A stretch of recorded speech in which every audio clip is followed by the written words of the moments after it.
Xin chào mọi người đã đến với Mọt Game, mình là Chloe đây. Sau chương 1 của Kimi ga Seine Tatsuki Death Game hay Your Turn to Die Death Game by Maturity thì nhóm 12 người này chỉ còn lại có 9. Vậy liệu mọi chuyện đã kết thúc hay vốn dĩ đây chỉ là sự khởi đầu cho những chuỗi kinh hoàng đáng sợ khác đang chờ trong tương lai? Còn bây giờ thì mọi người hãy cùng với mình đến với phần đầu tiên của chương 2 nha. Trong chương 1 của Your Turn to Die, nhân vật chính Sarah và cậu bạn thân Joe đột nhiên bị đưa đến một cơ sở bí mật. Tại đây họ buộc phải tham gia hàng loạt những trò chơi chết chóc cùng 10 người khác. Cuối cùng, từ 12 người, giờ đây chỉ còn 9 người sống sót. Riêng Sarah, cô đã đánh mất người bạn thân Joe mãi mãi trong trò chơi cuối cùng. Nhưng tất cả chỉ mới là khởi đầu. Liệu điều gì đang chờ đợi nhóm bạn ở phía trước? Hãy cùng tìm hiểu trong video ngày hôm nay nha. Chúng ta bắt đầu thôi nào. Chương 2 bắt đầu bằng một giấc mơ. Về thời điểm Kai vẫn còn là người giúp việc cho gia đình Sarah. Qua cuộc nói chuyện giữa Kai và cha của Sarah, ta biết rằng Sarah và cha không có quan hệ huyết thống. Sau khi tặng Kai một chiếc tập về và giao cô cho Kai chăm sóc, Sarah nhìn thấy cha mình bỗng dưng phát điên. Khung cảnh đột nhiên quay về lớp học. Sarah nhìn thấy Joe vẫn còn sống, nhưng giấc mơ đã nhanh chóng trở thành ác mộng. Joe trong mơ liên tục ám chỉ, chế nhạo rằng chính Sarah mới là người khiến cậu ta phải bỏ mạng, rằng cô bảo vệ tất cả mọi người nhưng lại không bảo vệ được người bạn thân nhất của mình. Sarah tỉnh giấc khỏi cơn ác mộng, nhưng ảo giác về cái chết của Joe, Kai và Mishima lập tức đánh úp tinh thần của cô. Ngay khi Sarah bắt đầu tự làm mình bị thương vì hoảng loạn, cha cảnh sát Keiji đã xuất hiện, đánh thức cô khỏi ảo giác đáng sợ. Anh sau đó trấn an Sarah, nói rằng họ đang ở tầng 3 của căn hầm bí mật, rồi cho cô mượn bờ vai để nghỉ ngơi thêm một lúc nữa trước khi hội họp với mọi người. Sau khi Sarah tỉnh dậy lần nữa, cả nhóm đã gặp nhau ở sảnh chính tầng 3. Cậu bé Gin bị tự kỷ nói rằng con búp bê Miley đã biến mất, nên họ quyết định tản ra điều tra tung tích con búp bê quỷ quyệt. Cả nhóm sau đó tìm thấy một căn phòng tối với 9 chiếc màn hình gắn trên tường. Hình ảnh của Mishima, người vốn đã chết, bỗng xuất hiện trên màn hình. Nó nhận ra cô nữ sinh đại học mỹ thuật nào nhưng lại không biết những người khác. Khi được hỏi, Mishima trên màn ảnh tự giới thiệu mình là một AI được tạo nên từ cảm xúc và ký ức của vị giáo sư Mishima xấu số. Dựa vào bức ảnh Mishima được dán phía sau màn hình, Keiji suy đoán có lẽ ở đây vẫn còn những AI khác được làm phỏng theo các nạn nhân của trò chơi. Tuy nhiên, họ lại không tìm thấy ảnh của Joe và chị gái đã mất khi trong trò chơi đầu tiên của Kana. Màn hình bỗng chuyển thành gương mặt một cô gái tóc xanh khi cả nhóm giật mình. Một cậu trai tóc cam đột nhiên xuất hiện sau lưng họ, giới thiệu mình là Rio Ranger, người canh gác kiêm kẻ sẽ hỗ trợ họ ở tầng 3. Còn cô gái tóc xanh trên màn hình là con búp bê khóc nhẹ tên là Tia Sapalin, phó chủ nhân tầng này. Ranger sau đó tiết lộ rằng trò chơi chính thứ hai đang chờ họ. Sarah bỗng cắt ngang lời Ranger vì phát hiện gã đang mặc những di vật của các nạn nhân xấu số trong trò chơi. Bị chỉ trích, gã bắt đầu gằn giọng cảnh cáo đám bạn rồi dẫn họ đến sảnh phần thưởng. Trò chơi chủ đạo thử thách lòng tin. Để bắt đầu trò chơi, con búp bê Sapphire phát cho mỗi người một chiếc ví chứa 100 Me Token, một loại tiền tệ dùng trong trò chơi này. Người chơi có thể dùng Me Token để mua những vật phẩm họ cần, như thông tin cá nhân mọi người và cuộn băng về những nạn nhân trước ở sảnh phần thưởng. Trong tầng 3 có 9 khu vực được bố trí trò chơi. Mỗi trò đều được thiết kế cho 2 người chơi. Một người chỉ có thể chơi tối đa mỗi trò một lần. Nếu hoàn thành trò chơi, người chơi sẽ nhận được số clear chip tương ứng với độ khó của trò chơi làm phần thưởng. Ngược lại, họ sẽ chết nếu thất bại. Trong vòng 3 ngày đếm ngược khi trò chơi chính diễn ra, người chơi cần phải thu thập đủ 10 clear chip để sống sót. Nếu không, họ sẽ nhận án tử. Nếu hai người chơi vượt qua cả 9 trò chơi, họ sẽ nhận được tổng là 21 clear chip. Clear chip thừa có thể dùng để trao đổi với những người khác. Nhưng trò chơi không hề đơn giản như vẻ bề ngoài, bởi vì nhóm bạn chỉ có 9 người, mà trò chơi phải chơi theo cặp, nên luôn sẽ có một người bị lẻ ra và không thể tham gia trò chơi.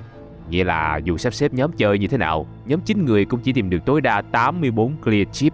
Điều này đồng nghĩa với việc ít nhất một người phải bỏ mạng trong trò chơi này. Đương nhiên, có thể dùng token để đổi thêm clear chip ở phần thưởng, nhưng người chơi không thể dùng token của mình để đổi thưởng, mà bắt buộc phải sử dụng token của những người chơi khác. Ranger thích thú nói rằng điều này đồng nghĩa với việc càng có nhiều token, nghĩa là người chơi có nhiều cơ hội sống sót. Ngoài ra, trò chơi còn có một giải thưởng đặc biệt được giấu ở một nơi bí mật. Và không ai biết rằng nếu thu thập đủ số token cần thiết, họ có quyền đổi một vé sống sót để rời khỏi nơi này. Tuy nhiên, nếu có một người đổi vé sống sót, tất cả những người còn lại sẽ phải chết. Về cơ bản, đây là một trò chơi mua bán lòng tin.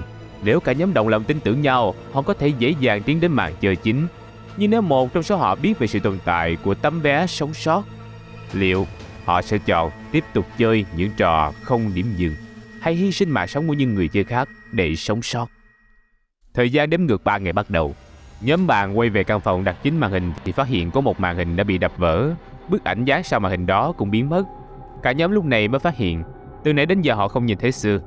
Kana lúc này đứng ra nhận trách nhiệm tìm Sue và giám sát cậu ta, trong khi những người chơi khác tiến hành thăm dò các khu vực chơi ở tầng 3. Đồng thời, Kana cũng tiết lộ rằng trong trò ma sói lúc trước, chính cô mới là người nhặt được tấm thẻ vật tế. Nhưng Sue đã lén tiết lộ với cô rằng người chơi có thể đổi vai cho nhau. Cô sau đó đã đổi thẻ vật tế lấy thẻ thường dân của Sue. Cũng chính vì vậy nên cô mới bao che cho Sue ở trò chơi cuối cùng. Keiji suy đoán trò chơi ma sói vốn có một lỗ hổng, đó là người chơi có thể trao đổi vai trò cho nhau, và Sue hẳn đã biết điều đó. Ban đầu vì lý do nào đó nên Sue có được cả hai thẻ là vật tế và thường dân. Tấm thẻ mà Sarah thấy lúc tìm Sue là một trong số đó. Tiếp theo, cậu ta dàn cảnh để Kana nhặt thẻ vật tế, rồi đề nghị trao đổi để cô mang ơn cậu ta. Cuối cùng Sue sắp xếp để Joe nhặt được tấm thẻ vật tế đó và thưởng thức màn kịch do mình tạo ra. Nhận ra sự nguy hiểm của Sue, cả nhóm lập tức tản ra và tìm thấy cậu ta nằm bất tỉnh trong một căn phòng ngủ. Sue sau đó tỉnh lại và nói rằng mình đã mất trí nhớ do bị ai đó đánh vào đầu. Cậu ta không nhớ bất kỳ chuyện gì, kể cả giao dịch với Kana hay cái chết của Kai và Joe. Dù tức giận với Sue, nhưng họ không thể làm gì trong lúc này. Thế là Kana được cử đi giám sát Sue. Trong lúc những người chơi khác thu thập clear chip và những thông tin khác, họ cũng từng cố quay lại tầng 1 để tìm laptop của Kai nhằm lấy thêm thông tin, nhưng bị chủ tầng 3 Ranger từ chối. Keiji sau đó đưa ra 3 trường hợp có thể xảy ra. Đầu tiên, Kai có thể là người đứng về phía tổ chức đang bắt cóc họ. Trường hợp 2, Kai đứng về phía nhóm bạn nhưng có liên lạc với tổ chức bắt cóc. Và cuối cùng, trong nhóm họ có lẽ có một kẻ phản bội khác ngoài Kai. Keiji cũng tiết lộ rằng nhiều thập kỷ trước cũng có một vụ án tương tự gọi là sự cố Hades. Những tên tội phạm đã tổ chức trò chơi tử thần giữa các băng đảng để chọn ra kẻ đứng đầu. Tuy nhiên vụ án đó đã được cảnh sát giải quyết từ lâu.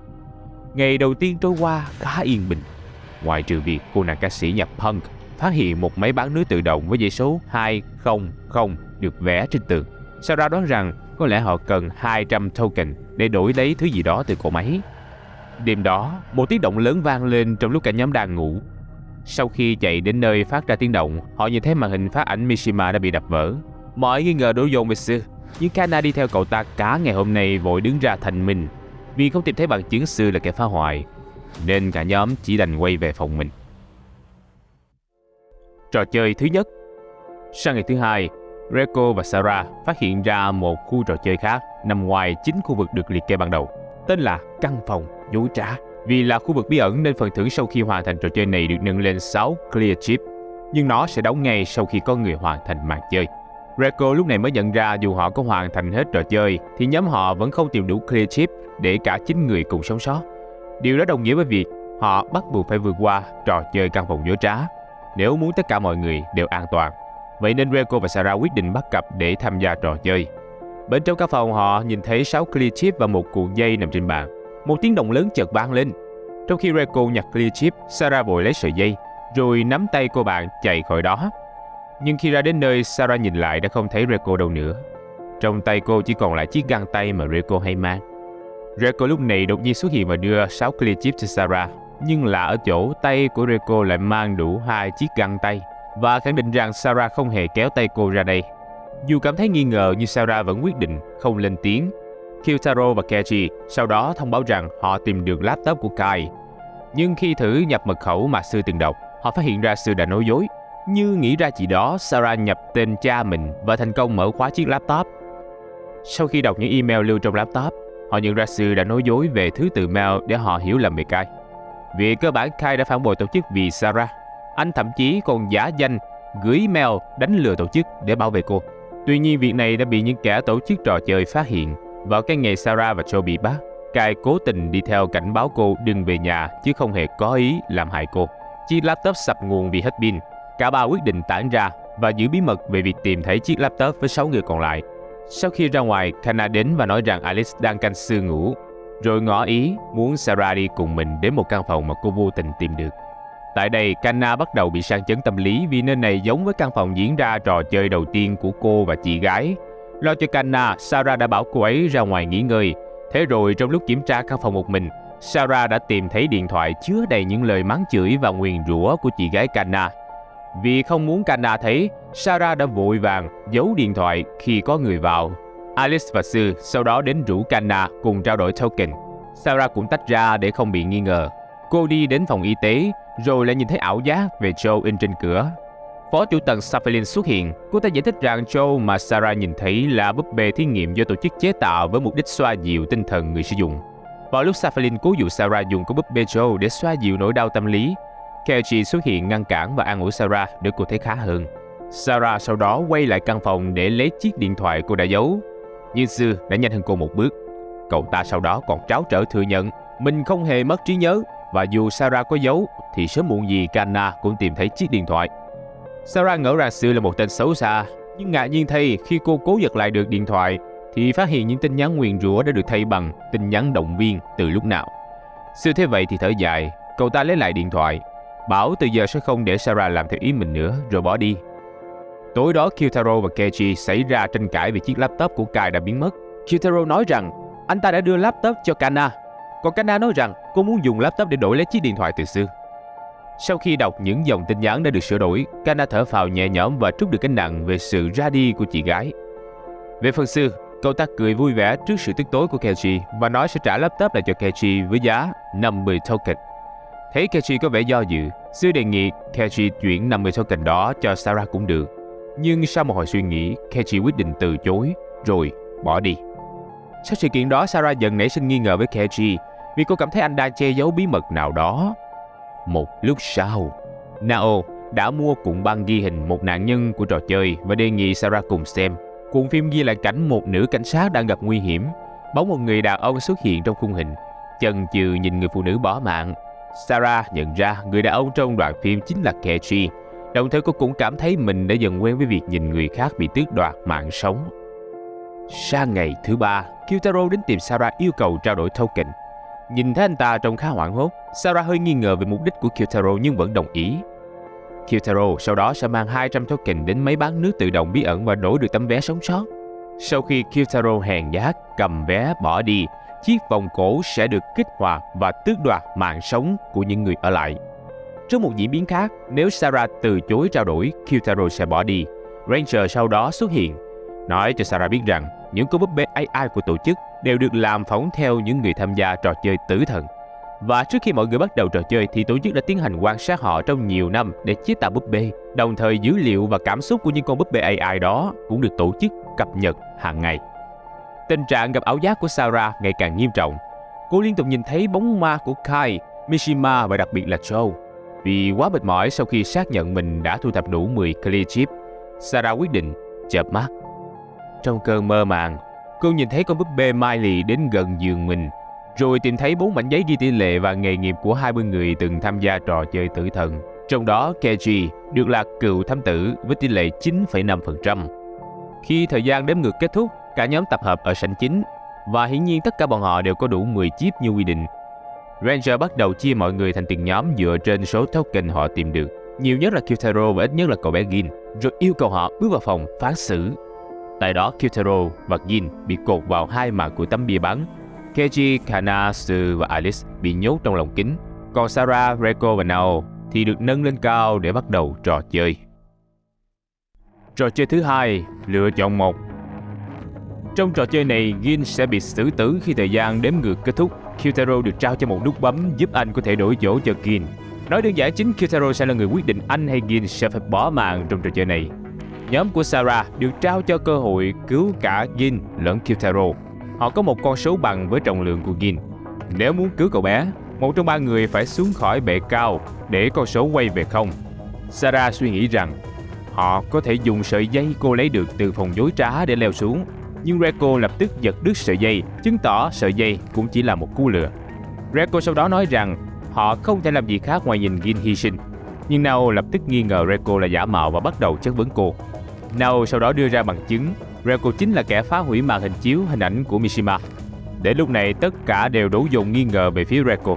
Trong khi Cell và Nao nghĩ rằng Reiko trước mặt họ là hàng giả, Keiji và Alice lại cho rằng Reiko là thật. Bị dồn vào thế bí, Reiko lập tức nói rằng nếu cô là giả thì Sarah trước mặt cô cũng có khả năng là giả. Sau một hồi tranh luận, Sarah cho rằng Reiko trước mặt là AI được cập nhật cảm xúc do tổ chức chế tạo, rồi đặt ra hàng loạt câu hỏi cho Reiko để chứng minh suy luận của mình là đúng. Bị dồn vào thế bí, con búp bê Reiko khóc nức nở thừa nhận mình là giả, nhưng cầu xin mọi người đừng giết nó. Tuy nhiên, Sarah và Nao vẫn để con búp bê xuống để cứu Gin. Tên Ranger biến mất ngay sau đó. Nhóm của Sarah được hạ xuống, Kyutaro thì an toàn nhưng Gin đã ngất xỉu vì cú sốc quá lớn. Sau khi xác nhận Gin vẫn ổn, mọi người lập tức chạy đến căn phòng dối trá để tìm Reiko thật. Ranger đã chờ sẵn ở đó. Khi được hỏi về Reiko thật, gã vui vẻ đưa đầu của cô ấy ra cho mọi người xem. Không thể chấp nhận sự thật tàn khốc, Alice gào lên đau đớn, rồi lao đến muốn tấn công Ranger. Thấy thế, gã bình thản ném đầu Reiko về phía Alice. Chiếc đầu phát nổ ngay khi Alice kịp bắt lấy nó, làm thủng một lỗ lớn ở bụng anh ta. Alice đau đớn gục xuống, chỉ kịp thều thào gọi tên em gái lần cuối trước khi ngừng thở. Reiko thật lúc này mới xuất hiện. Cô chết lặng khi thấy cơ thể đẫm máu của anh trai nằm trên sàn. Trong cơn tức giận, Reiko lao đến muốn trả thù cho anh trai, nhưng con búp bê lễ tân vô hại ở sảnh phần thưởng đã đi trước một bước bằng một phát bắn vào giữa trán Ranger. Trong cơn ngỡ ngàng, Ranger gọi con búp bê lễ tân là bố. Gã cố đưa tay cầu xin sự giúp đỡ từ con búp bê lễ tân, nhưng đổi lại chỉ là sự thờ ơ. Ông ta gọi Ranger là một sản phẩm thất bại, đá bay đầu gã, rồi tự giới thiệu mình là Gashu Sato, người nghiên cứu những cảm xúc tiêu cực của con người. Trò chơi thứ hai, lựa chọn 2. Trong một diễn biến khác, nếu Nao và Sarah không biết Reiko trước mặt mình là thật hay giả nên không để cô xuống, Kyutaro sẽ ấn nút cứu Gin vào những giây phút cuối cùng. Gin sau đó vẫn an toàn, nhưng Kyutaro lại không thể qua khỏi. Sau khi tỏ lòng thương tiếc cho Kyutaro, cả nhóm cùng nhau đi đến phòng dối trá nơi Ranger đã chờ sẵn. Tại đây, Reiko thật và giả chạm mặt nhau. Sarah lúc này mới bàng hoàng nhận ra họ đã hy sinh Kyutaro chỉ để cứu lấy một con búp bê. Ranger sau đó ném cho cả hai con dao cay dùng để kết liễu bản thân, để bắt họ chọn một trong hai Reiko. Cuối cùng Reiko thật bị Reiko giả kết liễu bằng một nhát dao chí mạng. Đau đớn khi em gái bị sát hại, Alice tức giận lao đến muốn tấn công Ranger, nhưng con búp bê lễ tân đã kịp thời xuất hiện làm điều đó trước. Và cũng giống như ở trên, con búp bê giới thiệu mình tên là Gashu Sato, người nghiên cứu những cảm xúc tiêu cực của con người, và giới thiệu họ sẽ chuẩn bị tiến vào màn chơi chính tiếp theo. Và đó cũng là kết thúc phần đầu tiên chương 2 của Your Turn to Die. Nếu muốn biết chuyện gì sẽ xảy ra với nhóm bạn trong phần tiếp theo thì đừng quên theo dõi video phần tới trên kênh YouTube Mọt Game nhé. Còn video hôm nay hơi dài cho một chương trong game rồi, nên là xin chào và hẹn gặp lại các bạn trong những video sau. Do nội dung khá dài nên video phải tạm dừng ở đây, và mọi người hãy cùng với Chloe chờ đón phần kết của chương 2 trong video tuần sau nha.